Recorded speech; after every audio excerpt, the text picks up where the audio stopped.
नमस्कार, जय महाराष्ट्र। मी प्राध्यापिका डॉक्टर ज्योती वाघमारे, प्रवक्ता शिवसेना।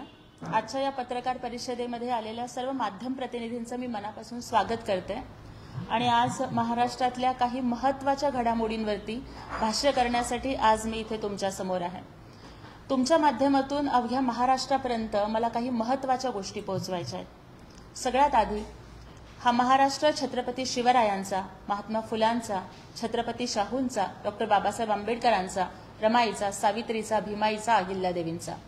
पण या महाराष्ट्राची सामाजिक वीण उसवण्याचे प्रयत्न काही दंगेखोर प्रवृत्तींच्या माध्यमातून आणि विघातक आणि विनाशक प्रवृत्तीच्या लोकांकडून होत आहेत। आपण बऱ्याच दिवसांच्या पासून पाहत होतो की माध्यमांच्या मधून, समाज माध्यमांच्या मधून किंवा सभा संमेलनाच्या माध्यमातून हमास राऊत, ज्यांनी काही मला वाटतं कालच दंगलखोर आणि नक्षलवादी अशा प्रवृत्तींचं समर्थन केलं, इस्लामिक दहशतवादाचं समर्थन केलं, ते हमास राऊत असतील किंवा ज्यांना हिंदू हृदय सम्राट बाळासाहेब ठाकरे हे आवाडांचं घुबड म्हणायचे, ते मुंबऱ्याचा कोब्रा म्हणवले जाणारे जितेंद्र आव्हाड असतील, त्यांनी सतत विधानं केलेली होती की महाराष्ट्रामध्ये दंगली घडणार आहेत, महाराष्ट्रामध्ये जाती जातींच्या मध्ये विद्वेष पेटवला जाणार आहे वगैरे वगैरे।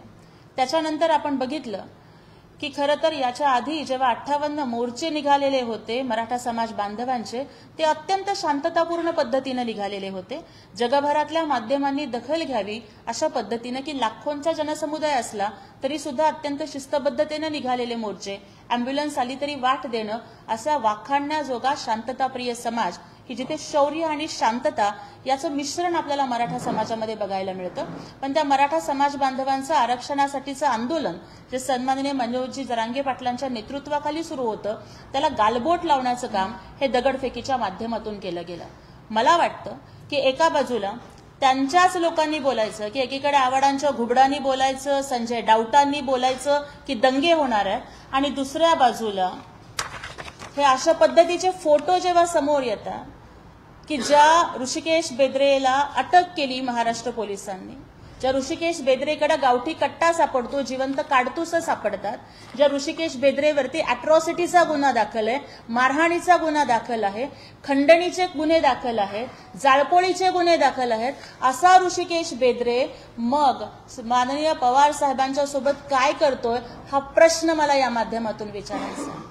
क्रोनोलॉजी को समझना बहुत ही इम्पॉर्टंट है की जर 1 तारखेला पोलिसांच्यावरती दगडफेक होते, महिला पोलीस सुद्धा जखमी होतात, त्याच्यानंतर जर लाठीचार्ज होतो, म्हणजे एका बाजूला महाराष्ट्रामध्ये शांतता टिकली पाहिजे म्हणून सन्माननीय मुख्यमंत्री आणि उपमुख्यमंत्री हे रक्ताचं पाणी करत असतात, आणि दुसऱ्या बाजूला सत्ता गेल्यामुळे अस्वस्थ झालेले विरोधक हे लोकांचं रक्त पाण्यासारखे सांडत असतात। मला या माध्यमातून हा प्रश्न विचारायचा आहे की हे महाराष्ट्रावरचे छुपे वार आहेत का छुपे पवार आहेत, हा प्रश्न मला विचारायचा।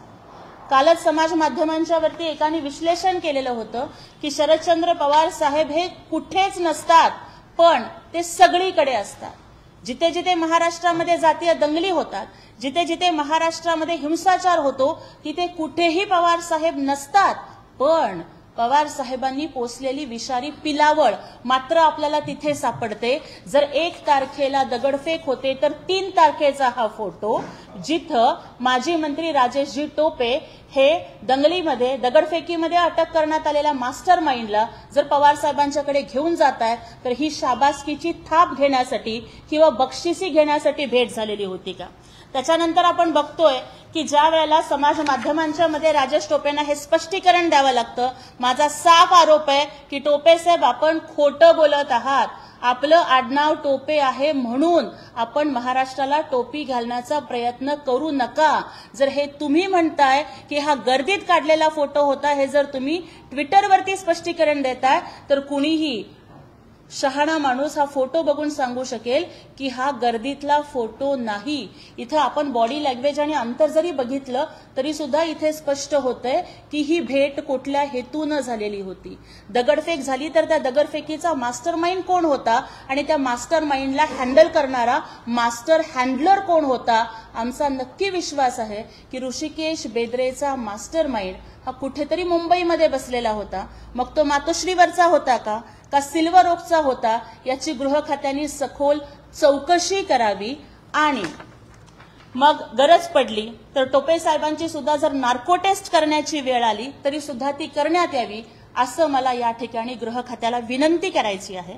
आणि मला या ठिकाणी आवर्जून सांगायचं आहे की जाती जातींच्या मध्ये विष पेरून आणि जाती जातींच्या मध्ये दंगली पेटवून जर त्या लोकांच्या चितेवरती आपली राजकीय पोळी भाजून घेण्याचा प्रयत्न जे विरोधक करतायत त्याला महाराष्ट्रातली जनता ही अजिबात बळी पडणार नाही.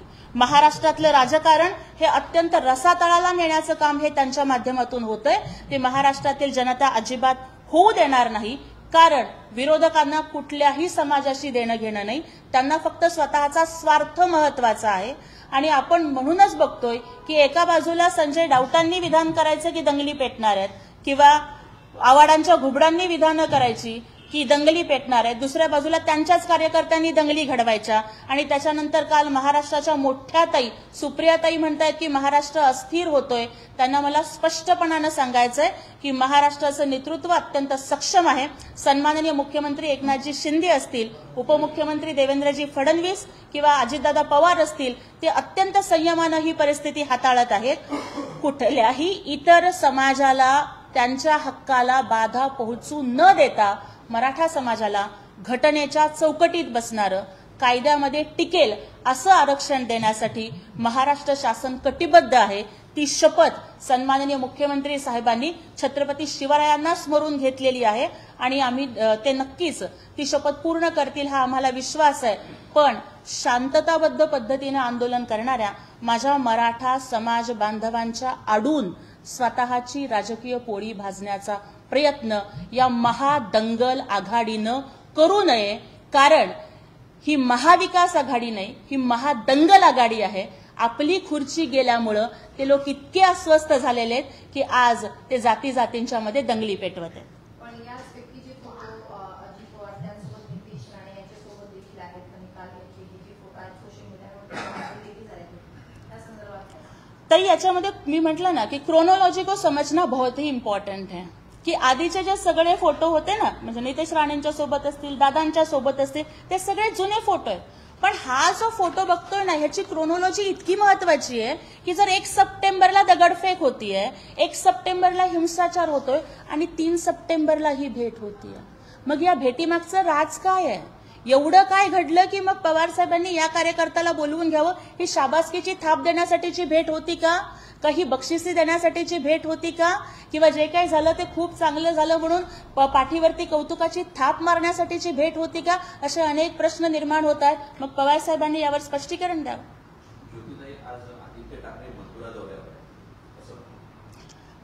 मला वाटतं की काही दिवसांच्या पूर्वी आदित्य वाकरेंचे काही फोटो व्हायरल झालेले होते, ज्यामध्ये बॉलिवूडच्या पार्ट्यांच्या मध्ये की ज्या पार्ट्यांमध्ये मनगटावरती गजरा बिजरा बांधून लोक सहभागी झाले होते, त्या पार्ट्यांमधले फोटो व्हायरल झालेले होते. आणि त्यामध्ये त्यांच्या हातामध्ये एक संशयित द्रव्याचा ग्लास होता. संशयित द्रव्य म्हणतीये मी कारण त्याच्यावरती बरंच काही बोललं गेलं. कदाचित अशा बॉलिवूड पार्ट्यांच्या मध्ये जी काही पापं केलेली आहेत ती सगळी पापं धुवायला आदित्य वाकरे हे मथुरेला जात असतील. पण मला या ठिकाणी आवर्जून सांगायचं की हिंदू हृदय सम्राट वंदनीय बाळासाहेब ठाकरेंच्या विचारांशी गद्दारी करून आणि हिंदुत्वाचा विचार विकून जी सत्ता मिळवली आहे ना, चारोधामची यात्रा जरी केली त्यांनी 100 वेळा गंगा स्नान केलं तरी वाकरेजी तुमची पापं धुवून निघणार नाहीत. आदरणीय बाळासाहेब ठाकरेंना हिंदू हृदय सम्राट ही उपाधी लावली जायची. मला वाटतं की आपल्या बालबुद्धी आणि बैलबुद्धीमुळे आता आदित्य वाकरेंनी बुद्धू हृदय सम्राट ही पदवी लावावी.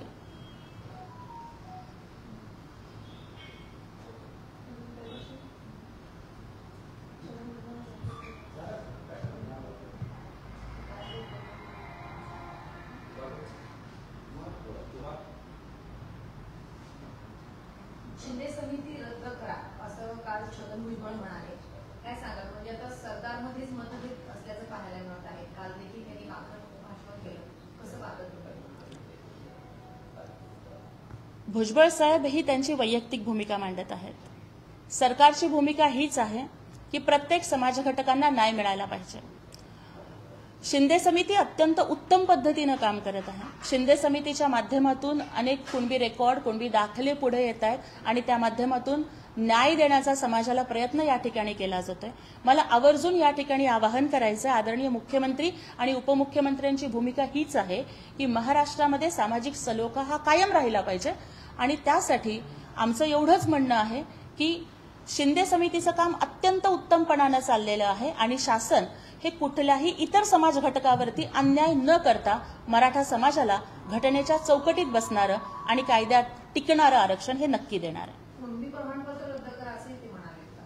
मी आत्ताच तुम्हाला सांगितलं ना की हे कदाचित त्यांचं वैयक्तिक मत असेल आणि ज्या वेळेला आता बैठक होईल, सन्माननीय मुख्यमंत्री आणि उपमुख्यमंत्री आणि सर्व मंत्रिमंडळ त्याच्यावरती चर्चा करेल आणि त्यानंतर नक्कीच सरकारची जी एक व्यक्ती बोलला म्हणजे ती सरकारची अधिकृत भूमिका अजिबात होत नाही. ती भुजबळ साहेबांची कदाचित वैयक्तिक भूमिका असेल.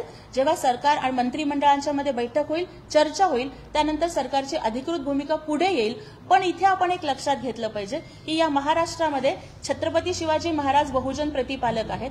छत्रपती शिवरायांची समाधी महात्मा फुले शोधून काढतायत, ते ओबीसी आहेत आणि महात्मा फुल्यांचा आदर्श घेऊन डॉक्टर बाबासाहेब आंबेडकर राज्यघटना लिहित आहेत. ही महाराष्ट्राची सामाजिक वीण आहे. पिढ्यानपिढ्या वर्षानुवर्ष हा महाराष्ट्र सामाजिक सलोख्याने बांधला गेलेला आहे. कुठल्याही नेत्यानं स्वतःच्या राजकीय स्वार्थासाठी महाराष्ट्रातल्या या समाजामध्ये द्वेष पेटवण्याचा प्रयत्न करू नये, अशी या महाराष्ट्राची एक सर्वसामान्य लेख म्हणून मला त्या सगळ्यांनाच आवाहन करायचं आहे.